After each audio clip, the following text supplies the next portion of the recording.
Registrado na Avenida Adécio Alves Ferreira, próxima à entrada aqui do conjunto, duas motos colidiram quase que frontalmente, ali dentro da viatura do SAMU, o 92, o netinho do bairro Floresta.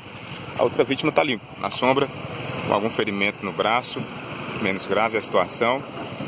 Segundo informações, o netinho vinha nessa avenida aqui, sentido Chico Jovem, e a outra pessoa envolvida saiu do posto e acabou acontecendo essa colisão. E o SAMU 92 fazendo nesse momento o atendimento a mais uma vítima de acidente aqui no município de Piripiri. Piripiri Repórter registrando mais uma ocorrência.